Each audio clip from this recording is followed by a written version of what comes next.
Cette émission vous est présentée par Tourisme Bas-Saint-Laurent, qui vous invite à découvrir les nombreux trésors de cette magnifique région de l'Est du Québec, là où le fleuve et les îles font partie du quotidien.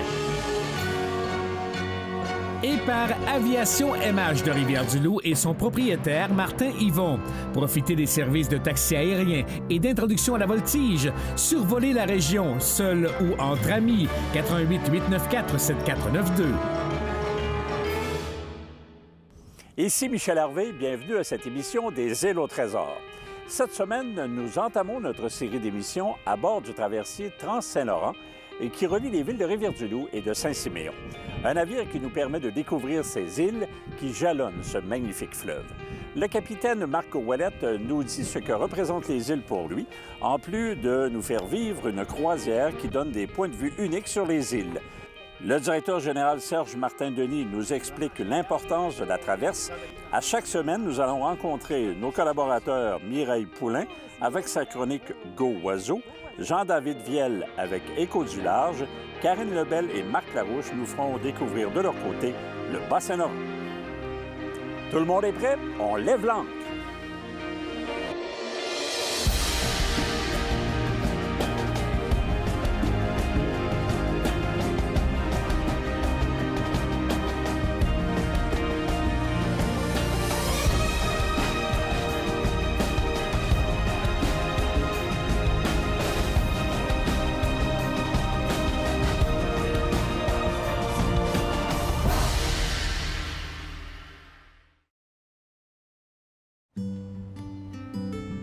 Depuis des temps immémoriaux, la vie des habitants de Rivière-du-Loup est forgée par le fleuve.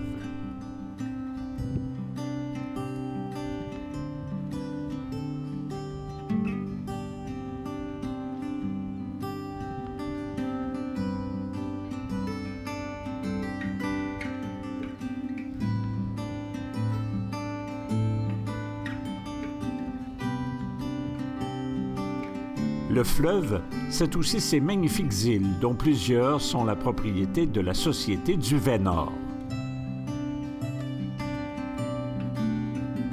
Je m'appelle Olivier Caron, je suis guide, interprète chez Du Vénord et matelot.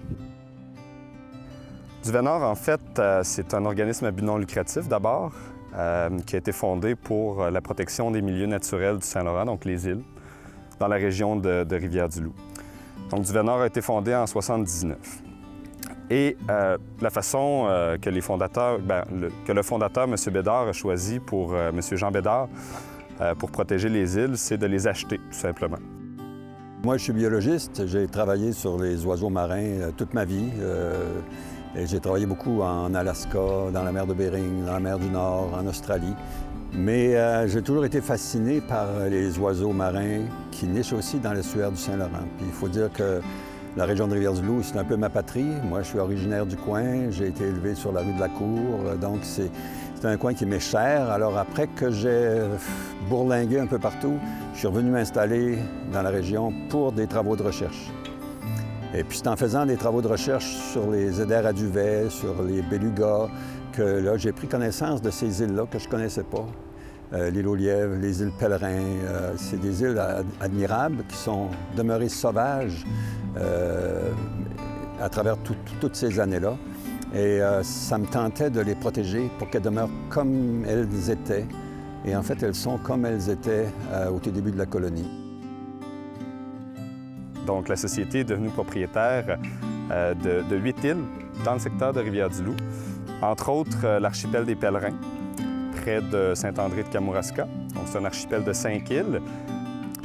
Ensuite, les îles du Pot-à-l'eau-de-vie ont été achetées par la Société en 85. C'est un archipel de 3 îles. Du Vénord en a acheté 2. Ensuite, en 86, Du Vénord a acheté l'île aux Lièvres, donc, qui est ouverte au public, soit dit en passant. Il y a des infrastructures là, sur l'île. Bien, c'est un milieu naturel qui est demeuré intact. Il y a beaucoup d'histoires de rattachées à ces îles-là. Il y a beaucoup d'oiseaux marins. Il y a des quantités remarquables d'éders à duvet qui nichent. Et Duvet-Nord, justement, que j'ai fondé dans les années 70, le mot de duvet est intégré dans Duvet-Nord parce que le duvet nous donne une espèce de ressource unique. C'est un produit qui a une valeur marchande considérable. Ça nous a permis de ramasser un peu de fonds. Avec ces fonds-là, on allait voir des partenaires pour faire des montages financiers qui nous ont permis d'acheter les îles.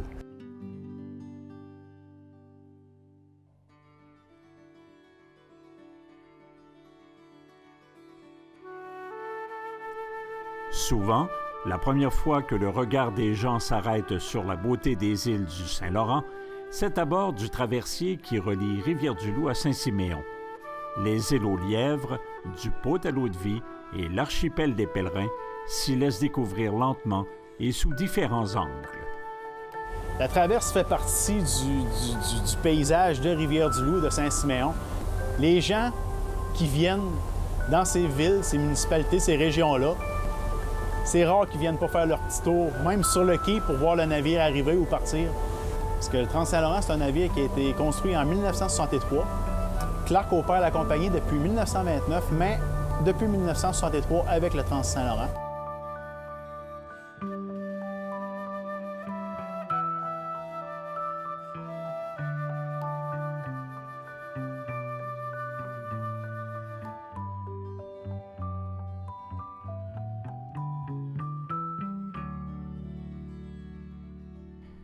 Capitaine à bord du Trans-Saint-Laurent, Marco Ouellette connaît bien ces îles qu'il admire quotidiennement.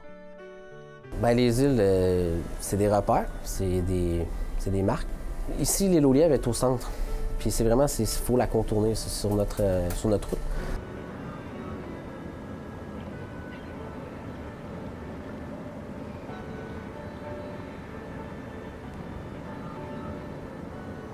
Quand tu fais la même route souvent, bien, ça te réveille si jamais il y a quelque chose de pas normal. Parce que tu es habitué de l'avoir à telle distance, on approche, on va virer bientôt. Fait que si jamais les aides à la navigation lâchent, bien, on a quelque chose avec lequel se fier.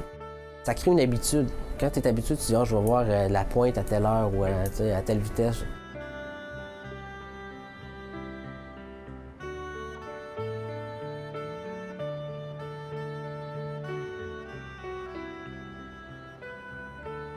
On quitte le quai de Rivière-du-Loup. Là, après ça, il y a le banc du milieu. Il y a des hauts fonds là-dedans, fait qu'il faut faire attention. Puis après ça, on s'enligne pour la passe de l'île aux Lièvres, que là, c'est le moment le plus critique pour la traversée. C'est toujours les manœuvres le moment le plus critique, mais pour la traversée, à l'île aux Lièvres, quand il n'y a pas beaucoup d'eau dans les marées basses, surtout dans les grandes marées, il faut faire attention parce qu'il faut ralentir pour que le squat, là, c'est un effet qui fait que quand tu n'as pas de fond, ça fait que l'arrière s'affaisse. C'est comme s'il y avait un bol. C'est comme si la surface de l'eau faisait un bol autour du navire quand il avance dans l'eau. C'est d'hydrodynamisme. Quand on passe là-bas, il faut vraiment être au courant toujours de la marée.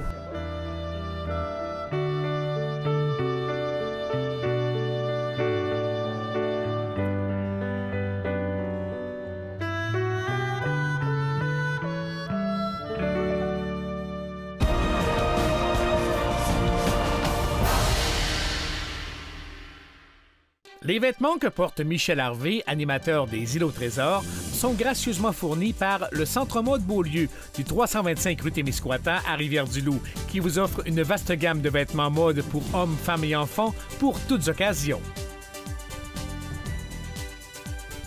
Toute l'équipe des Îles au Trésor tient à remercier le gouvernement du Québec, fier partenaire de la réalisation de cette série et soucieux de contribuer à façonner le Québec de demain dans le cadre de la stratégie maritime du Québec.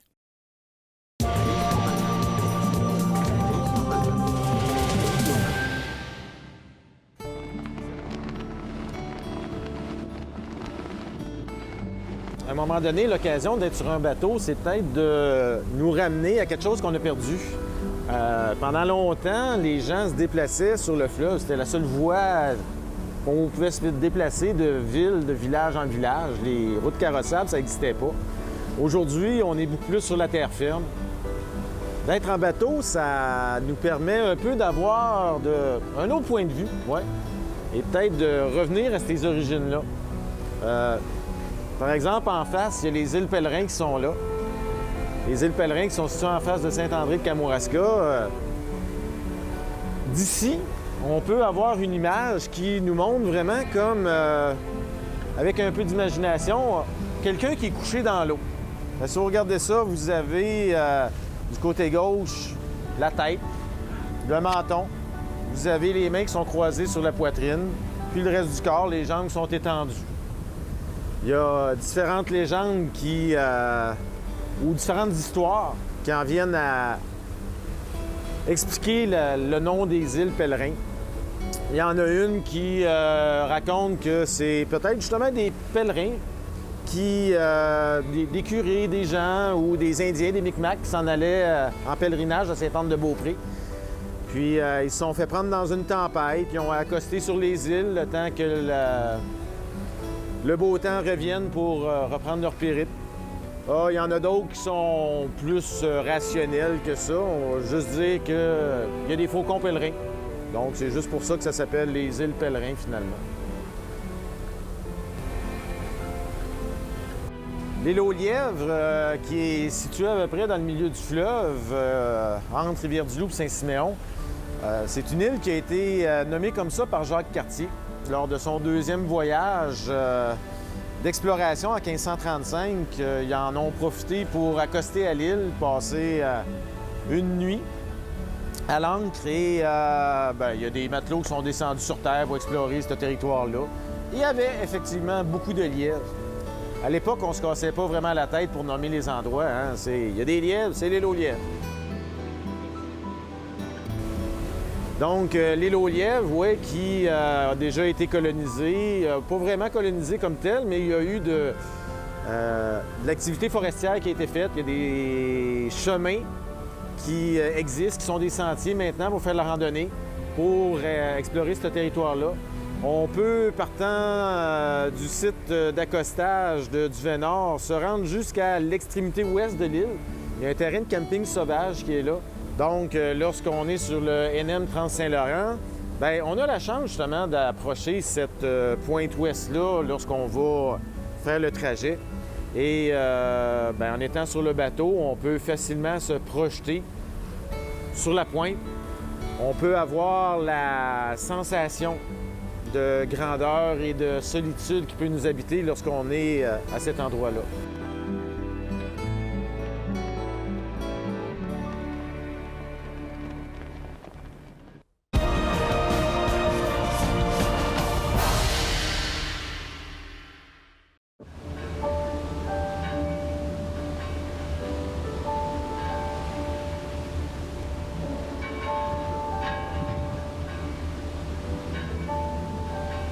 Les îles ont surtout été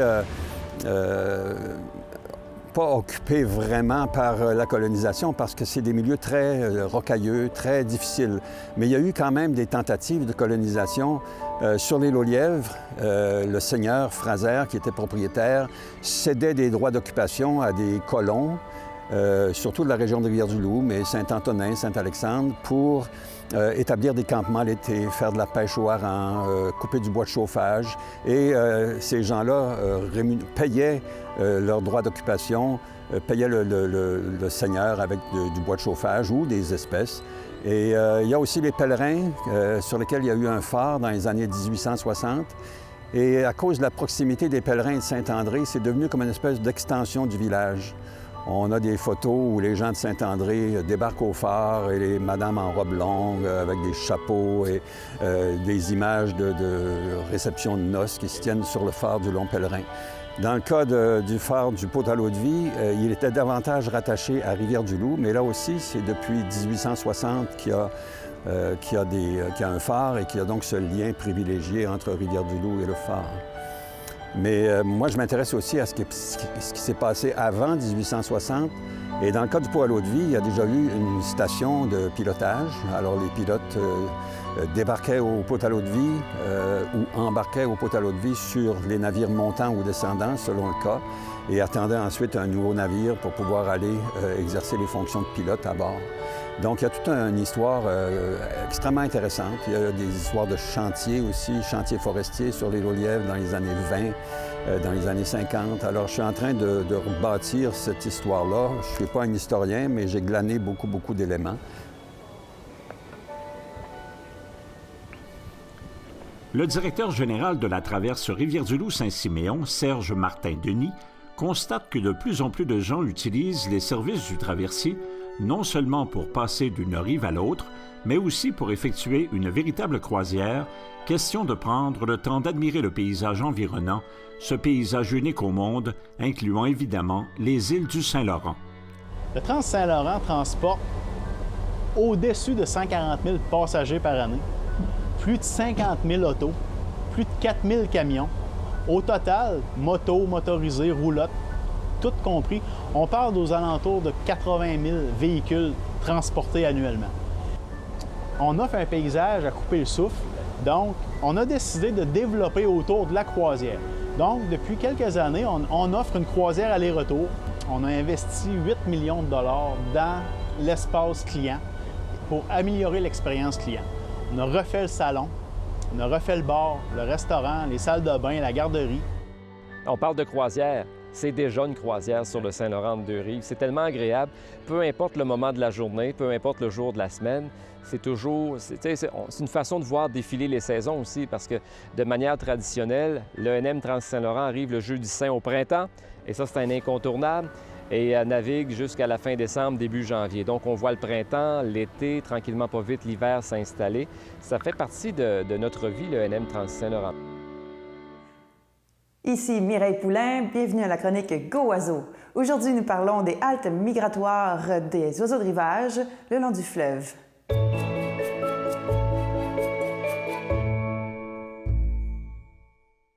Chaque année, plus de 20 millions d'oiseaux de rivage partent du nord de l'Amérique du Nord pour se rendre dans leurs aires d'hivernage, dans le sud de l'Amérique du Nord ou en Amérique du Sud. Le fleuve Saint-Laurent constitue un des arrêts importants pour les oiseaux de rivage. Les îles constituent un endroit où ils peuvent être tranquilles. Ils en ont besoin car ils ont besoin de faire des réserves d'énergie importantes. En fait, ils ont besoin de doubler leur poids pendant leur arrêt migratoire. Tout petit dérangement peut nuire à leur gain de poids. Pendant la marée basse, les oiseaux vont aller dans la vase pour se nourrir. Ils se nourrissent de petits invertébrés qui sont à des profondeurs spécifiques dans la vase. Le bec de chaque espèce est bien adapté pour leur proie. À la marée haute, c'est le temps pour les oiseaux de se reposer. Alors, on les retrouve, par exemple, sur les rochers, sur les petits îlots, dans la végétation. À la fin de l'été, quand les oiseaux de rivage ont fini de nicher, question de survie, d'abord, les femelles vont partir, ensuite, les mâles, et finalement, ce sont les jeunes. Une grande partie des oiseaux de rivage perdent la vie en cours de route lors de la migration. Le Saint-Laurent, notre fierté. Il occupe une place centrale dans notre histoire. La toute première stratégie maritime du Québec vise à stimuler une croissance durable de notre économie avec la création de plus de 30 000 emplois répartis dans toutes les régions. Elle permet de mettre en valeur la diversité de nos ressources pour ainsi contribuer au développement économique, environnemental et social du Québec dès maintenant et pour les générations à venir.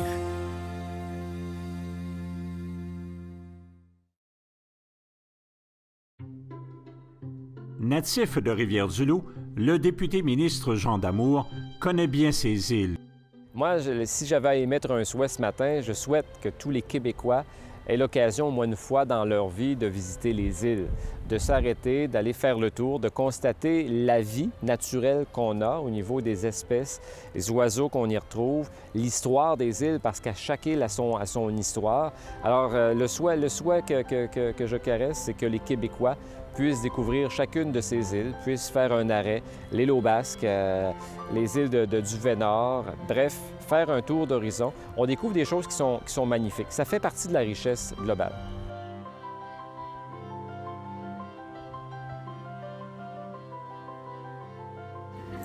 Mon nom est Marc Harvey. Je suis natif de l'île aux Coudes. Je reste à Rivière-du-Loup, ça fait 27 ans, parce que j'ai été pendant 27 ans capitaine du UNM Trans-Saint-Laurent. Les îles du secteur de Rivière-du-Loup ici, là, je les côtoie depuis que je suis petit gars, depuis l'âge de 9-10 ans, que je venais ici avec la goélette à mon père. Avec les goélettes à mon père, je m'en souviens. Et puis, je les ai côtoyés pendant toutes ces années-là.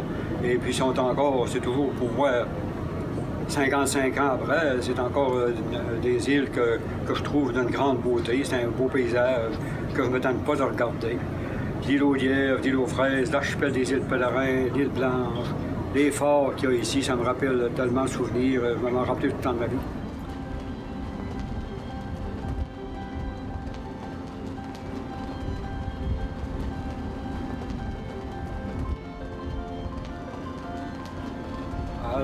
À force de naviguer ici, moi, j'étais intéressé aux oiseaux qui étaient dans le secteur ici. On a navigué tout ce temps-là avec les guillemots à miroir, avec les petits pingouins, avec les cormorans, les fous de passants qui montent de la Gaspésie le printemps. Dans la pause des Laulières, on les voit de très près. Il y a des fois qui plongent, c'est des oiseaux plongeurs qui plongent juste à côté du bateau. On les voit entre deux eaux, comme les marsouins aussi. On a un très beau point de vue pour les voir. Souvent, on peut remarquer la présence d'oiseaux qui suivent le Trans-Saint-Laurent.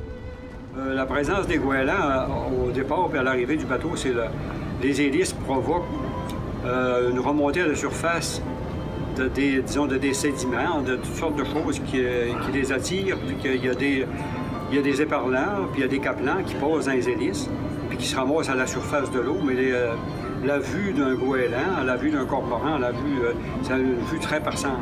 Ça leur permet de voir, même s'ils sont à 100 pieds dans les airs.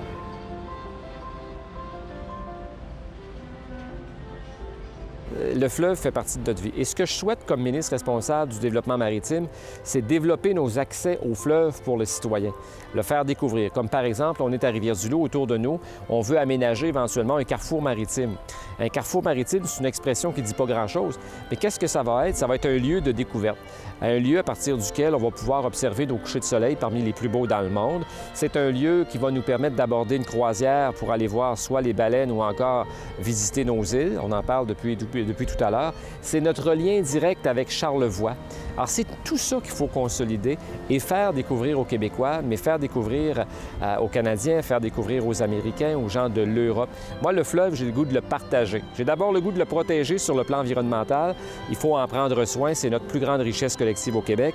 J'ai le goût de le partager avec nos visiteurs. J'ai le goût de l'animer, de le faire vivre, de le dynamiser, mais toujours en pouvant l'observer d'une façon quotidienne si c'est possible.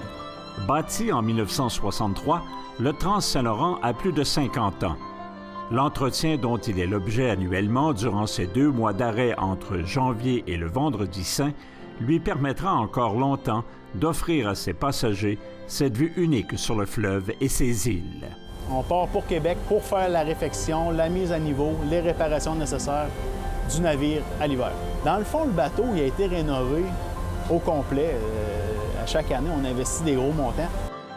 Marco Ouellet s'est privilégié de travailler entouré par ce décor. Tu vois, le fleuve, c'est changeant. La couleur de l'eau, ça change toujours. Tu as toujours des courants différents qui fait que, justement, les couleurs, les clapotis, des fois, on a de la brume. Des fois, c'est clair. On voit les couchers de soleil magnifiques du Bas-Saint-Laurent.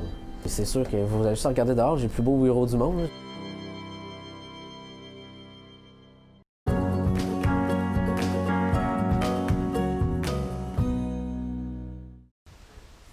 Je m'appelle Marc Larouche, je suis en compagnie de Karine Lebel de Tourisme Bas-Saint-Laurent. On est à la pointe de Rivière-du-Loup, là où tout le monde se pointe, jeu de mots. Et Karine, on fait bien des blagues, mais c'est un endroit effectivement très couru. Bien, effectivement, les gens de Rivière-du-Loup et même des environs viennent ici pour se promener le long du fleuve, faire du vélo. Il y a des parcs d'amusement aussi pour les enfants et même venir pique-niquer ici tout en étant près de l'eau. Donc, c'est un endroit, un incontournable à la Rivière-du-Loup. Et le spectacle à ne pas manquer, c'est quotidien ou presque, ce sont les couchers de soleil. Effectivement, Dame Nature nous garde rentre quasi tous les soirs avec son splendide coucher de soleil. Et ici, c'est magnifique. Donc, on a une vue près à 180 degrés. Karine connaît très bien le Bas-Saint-Laurent. Évidemment, elle y habite et travaille pour Tourisme Bas-Saint-Laurent, comme on le mentionnait. Alors, chaque semaine, vous serez avec nous pour nous dresser un portrait de la région, une activité à faire, quelque chose qui est digne de mention pour les gens qui viennent faire un tour. Et là, on débute cette série des îles au trésor avec la localisation du Bas-Saint-Laurent. Effectivement, les gens se demandent souvent où commence et où termine le Bas-Saint-Laurent. Bien, il y a une différence aussi entre le Bas-Saint-Laurent administratif et touristique. Nous, on parle tourisme, donc c'est le Bas-Saint-Laurent touristique qui est de la Pocatière jusqu'à Sainte-Luce et qui borde aussi les lignes du Nouveau-Brunswick. Donc, c'est tout ce territoire-là qui est le Bas-Saint-Laurent touristique.